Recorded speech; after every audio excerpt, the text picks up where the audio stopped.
Welcome everyone. Tonight we're going to be talking about a very dear topic to me. I love this topic. We're talking about selling chametz. How do you sell your chametz on Pesach? And I have very fond memories of going with my father. We would go sell the chametz every year or Pesach. I was always there when we bought back our chametz. But sometimes I even got to go for when we sold the chametz too. So tonight we're just going to talk about what exactly is going on. I think there's a lot of misconceptions about what is actually happening when we sell chametz. Is the rabbi buying all our chametz for us? Why is it what goes on? Why is it so complicated? Does it need to be so complicated? So this is a fun topic. And most of this was I in Smicha we studied it orally and gave us a sheer about how selling chametz works. What are all the complexions to it. So that's where most of this comes from. I'll start off with a story. The story that Rav Shechter likes to tell. That he once got a call from this rabbi who was rabbi somewhere in the middle of America, and he said that wanted to know about. He said he had a congregant from his community who needed to sell a bechor. Why would you need to sell a bechor?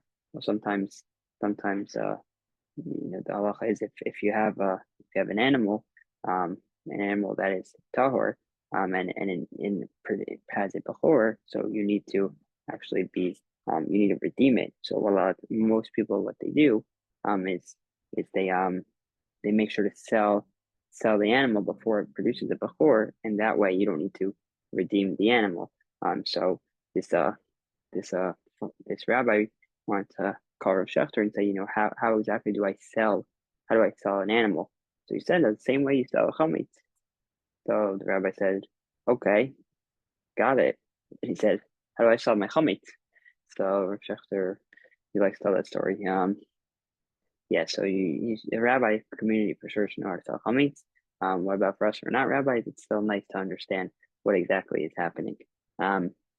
So right, the same way you sell bechor, the same way you would sell your chametz. The Mishnah in Pesachim says that you can sell your chametz to a non-Jew. And there's a Tosefta in Pesachim, which writes that if a Jew and a non-Jew are on a boat, and it's Pesach, so what you can do is you give his chametz to the non-Jew, and he could do it. And what he could do, the Jew is able to do is he's able to take it back even after Pesach, as long as when he gives the chametz to the non-Jew, he's giving it to him as a full gift. I mean, if he didn't have intention to take it back, he gave it to him as a real gift, and he's able to do that. This way, he doesn't own his chametz on Pesach. So we see already that from the times of the Gemara, from the times of the Mishnah, that Jews were already selling their chametz, they're getting rid of their chametz before Pesach in this manner. So the OU, they have an article online, so they write, it may come as a surprise to many that the sale of chametz, one of Pesach's traditional rituals, is actually a relatively recent innovation. In order to avoid prohibition of Jewish ownership during the holiday, so the Mishnah already proposes a solution of selling chametz to non-Jew. However, this selling process was very different from the one we practice today. So what's the difference between them with the way they sold their chametz versus the way we sell our chametz? Why is it so different? So unlike our current practice, the Mishnah refers to a final and irrevocable sale through which the original owner transfers his chametz into the hands of the non-Jew and then abandons any connection to it. Okay, so we saw that the Mishnah, the Tosefta said you could even have it, you could even return it. But that is one difference that they point out. There is a comment of the Trumas Hadeshen who says, let's say someone asked him, or maybe he, I'm saying in his sefer, the question is someone who wants to give his chametz to a non-Jew outside his house on Pesach, and then he wants to buy it back afterwards. So that's the question that the Trumas Hadeshen is in the Sefer. That's the question that's asked. So he seems to say it works, but I think the Trumas Hadeshin was the one who came up with his own questions. So I mean, it's not a real question that was asked the Trumas Hadeshin, and therefore people understand from the fact that he specified in the question that he wanted to, that the question asked, okay, let's say I'm giving my chametz to a non-Jew and it's not in my house, and the answer is it works. So the implication is that it only works because it's outside your house. So that would be a problem for many of us, because many of us, we sell our chametz and we keep it in our house. The OU writes that during the Middle Ages, Eastern Europe land laws forbade Jewish participation in the agricultural economies of many of the countries in which they resided.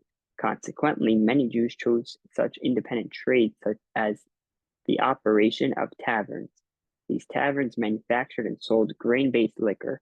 With their livelihoods invested in liquor inventories, Pesach threatened to wipe out the source of income of Jewish tavern keepers. So basically, where we're at so far is that the Mishnah said you can sell your chametz, but it seemed to be that you're only able to sell your chametz outside your house. But if you were to sell chametz but keep the chametz inside your house, you'd have a problem. And for many Jews, in the Middle Ages, this seemed to be a big problem for them. So there's a comment of the Bach, Benu Yoel Circus, 1560 to 1640. So the Bach has a solution. He says, I'll tell you what to do. You should sell and rent your basement or part of your house to the non-Jew, and now what you're selling to him, your chametz, it's not considered to be in your house. You're selling to him your chametz, and you're selling to him part of your house. So now you're able to sell him chametz, and it's not in your house. So that is going to work. So that's what the Bach suggests. Permitting the sale of the liquor without removing it from its premises, accomplished by renting the storage space to the non-Jew along with the sale of the chametz. Even though the sale will be reversed after Pesach, the Bach held that it was nonetheless an effective and legal sale. And so this is really the beginning of the modern day Nachiras chametz, where the Bach suggests you are to sell part of your house in addition to the chametz. And one thing that's important is that if you are, if it's true that you're selling part of your house in addition to the actual chametz itself, so what needs to be true is that the non-Jew must have access to that location.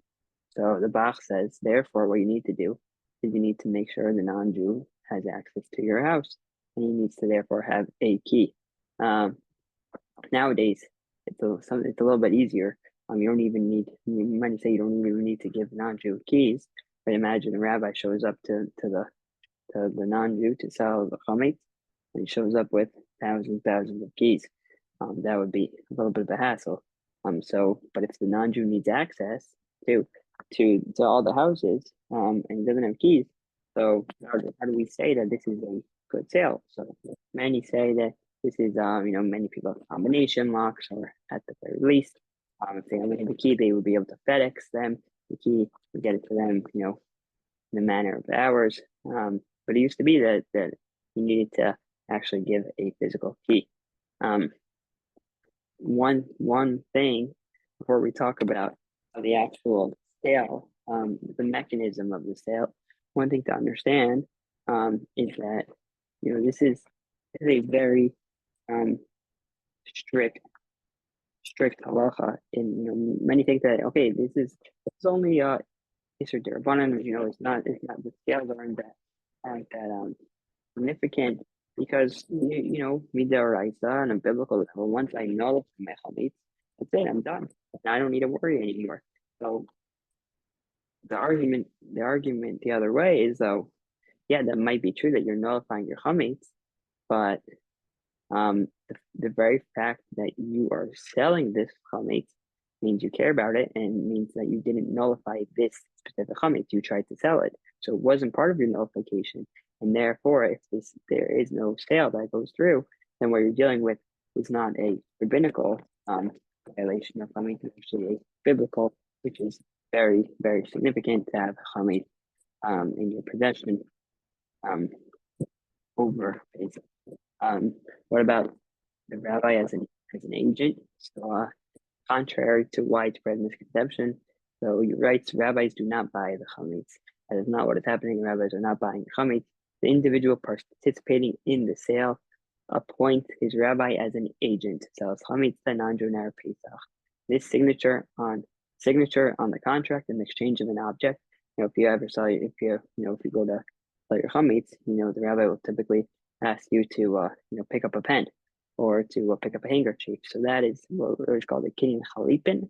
That is a way of transacting. It's halachically it works, and it formalizes the power of the attorney. So what you're doing is by you picking up this pen or handkerchief, you are appointing formally the rabbi to be your agent, and then the rabbi will then sell your chametz to the non-Jew. Okay, so how does it? So if you ever go to a actual sale of chametz, so what happens is you'll see that it's not just one. There's a lot of strange things that happen, a lot of strange things that are happening, and so why are all of them necessary, and why are all of them required? So the issue is that when you make a transaction halachically, it needs to be what's called halachic kinyan. So it needs to be halachically a transaction.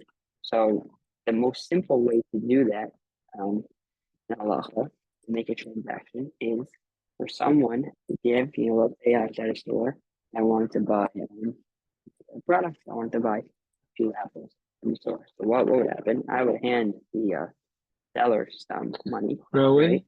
Right? Yeah. The audio is like getting warbled. Maybe it's on my end, but I think it's. Is this better? Yeah, much better. Okay. Yeah, sometimes I think some of my AirPods. Okay, but anyways, yeah, so let's go back. We're talking about a halachic transaction, right? So if you want to let's say go to the store and want to buy some apples. So what's gonna happen? So I'm going to hand the seller some cash, right? And he's gonna hand me a bag of apples, right? So halachically, when do the apples become mine? When I hand him the money, or maybe is it when I actually take the apples and bring them into my possession? So that's a machlokas, a big machlokas in Bava Metzia. It's a machlokas between Rabbi Yochanan and Reish Lakish. That on a biblical level, what constitutes the transaction? So Rabbi Yochanan is of the opinion that me giving the money makes the transaction. That is called ma'os. Ma'os means money. Ma'os konos. When I give money, then I have acquired the apples, and that's it. I don't really do anything else. That's what Rabbi Yochanan says. That's what works on a biblical level. Reish Lakish says no. On a biblical level, the money is not what acquires the apples. It's actually when I take the apples as a buyer and I bring them towards me. I do what we call a meshicha, bringing them into dragging them into my possession. So that is how the acquisition is finalized. So that's a big machlokas. And what's interesting though is that the Gemara in Bechorah says is that whatever you hold works for whether you hold it's the money which acquires it, like Rabbi Yochanan, or you're like Reish Lakish and you hold it's actually the bringing into your possession that acquires it. Whatever you hold typically works from in a regular transaction between Jews. It's actually going to be the opposite when you're dealing with non-Jews. So you'd have to flip the understandings. But regardless, how do we paskin? Who's right, Rabbi Yochanan or Reish Lakish? So that's a big machlokas as well. Rashi seems to paskin like Reish Lakish, but many of the Tosfos seems to paskin like Rabbi Yochanan, and they're so it's a little bit of a debate. Tosfos writes, since we're not really convinced of how we paskin, so what we need to do, anytime we want to deal with a biblical transaction, we need to make sure we cover all our bases. So we have to do both a mashicha, both bringing the item into our possession, and we also have to give the money. We have to hand over the cash. Okay, so now let's bring it back into selling chametz. So okay, so we can do most, right? We can give money, right? Let's say total amount of chametz is worth I don't know, $100,000. Okay, so it's possible. It's possible to do that. It might be a little bit inconvenient, but it's possible to hand over $100,000. But if you have a massive community, and you're selling chametz on behalf of everyone in your community, so it's going to be very difficult to take every person's chametz and have the non-Jew do a mashicha, right? Bring them into their possession. That's just impossible practically for that to work. So therefore, what we have right now is, we're not really sure if we sold our chametz to the non-Jew or not. And you could argue that, don't worry, we really paskin like Rabbi Yochanan, and so that means that really on a biblical level, the cash works.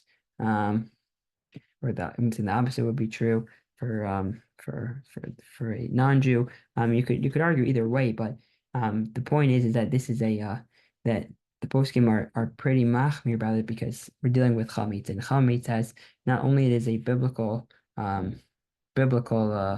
violation, but it's you say chumra de chametz that we're especially machmir, especially careful and stringent when it comes to chametz. So what we do, in addition to giving money, right? That is part of the sale of chametz, is that we'll give money, at least a down payment.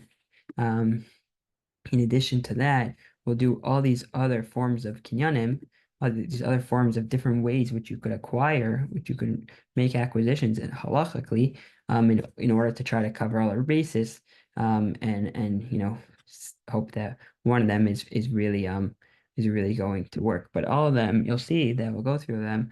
All of them are even a little bit problematic. But that is why mechiras chametz, selling chametz, can sometimes get a little bit complicated. So what other ways are there transactions? So first is kinyan kasev, right? That's what we talked about, buying through money. So that may work, may not work. And you can't do kinyan mashicha, right? To bring the chametz into possession is just physically not possible when you're dealing with this large of a scale. So another suggestion is that you should do what's called a kinyan chatzer. What that means is that if you acquire land, then anything that's on your land is acquired through the transaction. And so this maybe should work because when you sell the land, right, you're doing a rental. So when you sell the land, then when you rent part of your house, which you have to do anyways, right, because of the bach. He said, because you have to make sure the chametz is out of your house, so you're going to have to rent it anyway. So you could acquire everything that is on the land itself. And so if all your chametz is there anyways, then it should work perfectly. Right, Kinyan Chatzer, the non-Jew acquires real estate from the Jew. By dint of the real estate acquisition, the chametz transfers as well. That is how it's defined why Kinyan Chatzer would work. Some raise a difficulty with this transaction because there's a whole debate. How do we say a kinyan chatzer works? How does this acquisition through real estate, through actual land, how does it work? So some say it works because like it's as if your hand, it's as if like the land is kind of like sort of your hand, and some say that it works as like an agent. Is this mishum yad, right? Is it because it's like your hand, or does it kinyan work because it's like you're an agent, a shaliach. And the problem is that if it works like through an agent, so we typically say that there is no shlichus, there is no agency for a non-Jew on behalf of a Jew. So if that's true, then it's not this acquisition is not going to work. We do it anyways because maybe it does work. Depends how you understand that. Another suggestion, another thing we do is that there's this kinyan called the kinyan agav, is that when you acquire land, so sometimes you're able to, it's similar to kinyan chazer, a little bit different. When you acquire land, you can say that the acquisition on the land brings along the acquisition on movable items. It's called a kinyan agav. It's not exactly the same as a kinyan chazer, because it doesn't need to be placed on the land. But this is sometimes a transaction strategy which we'll use. In fact, actually, the Ktsos and the Noda B'Yehuda, they think that this is actually the main transaction in which the sale of Chametz, Mechirat Chametz, works. Yeah, so and it's more powerful because it doesn't need to actually sit on the land itself. Some raise issues because maybe Kinyan Agav, this acquisition only works on a rabbinical level, so maybe for Chametz, which is deraisa, it's biblical, it's not going to work. Yeah, I mean the other issue, which is not such an issue, but let's say you don't own any land. So how are you able to do it? Let's say like you have like a yeshiva bacher, guy doesn't own any land. He's just moving around from house to house. It's like his parents' house, and he's at yeshiva. He go to this place for Shabbos. He doesn't own any land. So how does that work? Some say like you don't even need to really own land as long as you have like even like a makom in the base medrash. As long as you have like a place where like, hey, this place is his. Like no one's gonna like this is his place. So they say that works for Kinyan Agav. Another thing that we do is a Kinyan Chalipin.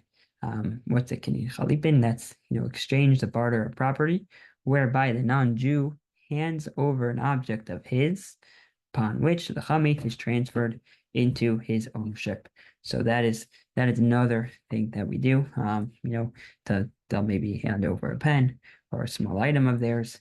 And then by doing that, it's like a barter exchange, and then the non-Jew has acquired the items of the Jew.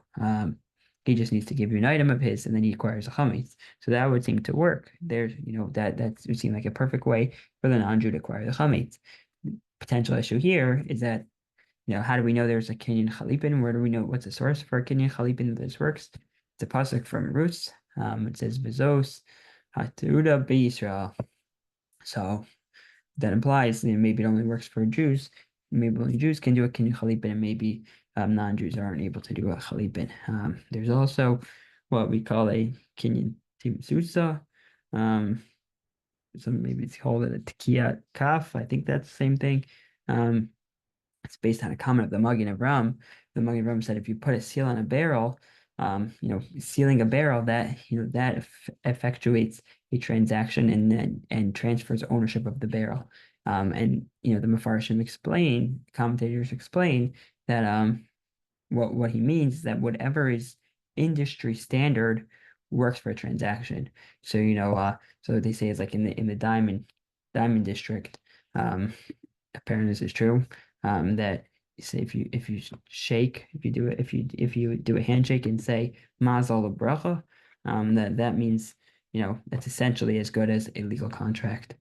Some suggest that maybe by just doing a handshake, that's as good as a deal. So if you do a handshake, then it's as if the non-Jew has acquired all the chametz. Some say this is also problematic because it's done as it only works as a derabanan rabbinical nature and wouldn't work biblically. Another one is the kinyan odisa, meaning sometimes by just admitting that something belongs to someone else, that will effectuate a transaction, and that will work. It is this may not work because some say this only works in front of a actual beis din. So that's why some suggest that when you're going to do a selling of chametz, that it should be done in the presence of a beis din, because maybe this sort of transaction only works in front of a beis din. Yeah, so a handshake and verbal affirmation signaling the completion of the transaction. I think those were our past two ones. And then there's also a kinyan shtar, which is done through a legal contract signed by the parties. I don't know what the problem is with that one. but I assume because we're doing so many of them and don't rely on that, there has to be a problem that exists with that one. But so that is that those are why, when if you ever go get a chance to go to the selling of chametz, you'll see a lot of different things going on because we want to make sure we're doing all the different types of transactions to make sure we are really in fact selling the chametz, getting it out of our possession and making sure the non-Jew has it. One interesting note is that selling chametz, what if you're in different time zones? So though you write over here that this process works smoothly, smoothly as 6 transactions, as smoothly as you want to call that, but works smoothly when each person and their chametz remain in the same time zone. However, what happens if the chametz is in America, but its initial owner will be in Israel for Pesach? Right, so when the rabbi is selling the chametz on Erev Pesach in U.S. time zone, so Israel 7 hours ahead, the yontif has already begun in Israel, past the time that one is permitted to have chametz in one's possession, meaning the guy in Israel, he entered Pesach and he had chametz in his possession. Okay, once it's a couple hours in, don't worry, the rabbi's going to sell it. But it seems to be a problem, right? And if a person travels, if a person travels for Pesach, the rabbis arrange an early sale to take effect the evening prior to it. Even with Israel being 6 or 7 hours ahead, this is still prior to prohibition of owning chametz. Yeah. And likewise, the final day of Pesach. So let's say you're in New York, you're in DC, right? You're in East Coast. And the rabbi wants to sell the chametz as soon as Pesach ends. Okay, but let's say someone in California asked him to sell chametz for him. Okay, so that means when the rabbi sells the chametz, when he buys the chametz back, right? When he buys the chametz back from the non-Jew, so it's going to go back into the possession of this guy who's in LA. So it's still face off for him, and so he's gonna, he's going to go back to owning chametz, albeit just for a couple hours. But even that is a problem. So in this instance, the rabbi stipulates at the time of the sale that he will only require the chametz after Pesach ends for that individual, and they have the ability to do that. And then finally, I think I said this last year, but this is always good to stress this point because it's probably the most common question that is asked. If I'm selling the chametz, I sold all my chametz, right? I had how many boxes of cereal I had in my house. So I sold all my chametz. Okay, so where's my money? Where's my money? You know how much I paid for that? So why don't I have any money? So the answer is that similar to the way when you buy a couch with like a payment plan. So you own the couch even though you paid $100 and the remaining $900 you have outstanding. So it's the same thing which what happens with the non-Jew. So we sell all the chametz with the down payment of a very small amount of a pruta amount. So I don't know how much exactly we say a pruta is, maybe like say it's 2 cents now. We probably sell it for a little bit more than 2 cents. But we sell it for a down payment of that amount, but at its regular market value, meaning don't worry, you paid $20, right? Go to grocery store right now. You might have to pay $20 for a box of cereal. So don't worry, you paid $20 for that. He's gonna buy it for you for $20. He's only giving you a down payment right now of a little bit of a couple cents. So, but he owns the chametz. The non-Jew owns the chametz entirely, and now he has an outstanding debt of the remainder amount. So that debt, we stipulate that debt must be paid half an hour after Pesach ends, is when he's going to own the remaining part of the debt. But he's going to own the remaining value. So let's say your entire chametz is worth $1 million. So he gave you, I don't know, 10 cents before it, and he has to basically pay back $999,000 dollars half an hour after Pesach starts. So after Pesach, he can choose to pay off the debt with cash if he wants, right? That is one option that he has, but he has to pay back the debt, or what's probably smarter and what he most likely will do, is he'll say, I have chametz worth $999,000. I'm just going to use that and pay off my debt. And in that way, he acquired the chametz, and before Pesach, and then the Jew have the chametz back after Pesach ends. And Mishnah Berurah writes it doesn't be so complicated on after Pesach ends, because at that point you don't have the stringencies of chametz. So all you need to do, is a chalipin, you do a barter, right? He raises up his pen, and in that way there's an acquisition, and then the Jews have their chametz back in their possession again. Rabbi Willig likes for the person who's buying the chametz in the first place to be a very wealthy person, so it's more serious. Right? It looks like he's somebody who could afford to buy $1 million worth of chametz. Many people are not machmir like that, but that is something Rabbi Willig is very stringent about. I think for many of the shuls in the community, they all just basically, the rabbis all go to Rabbi Willig, and there's like one big sale of chametz that usually happens, at least here, in like the New York, New Jersey area. But I think in the yeshiva, my father still sells the chametz, right? Yes, sir. I do. Yep. So that's what happens. Okay, Shkaya.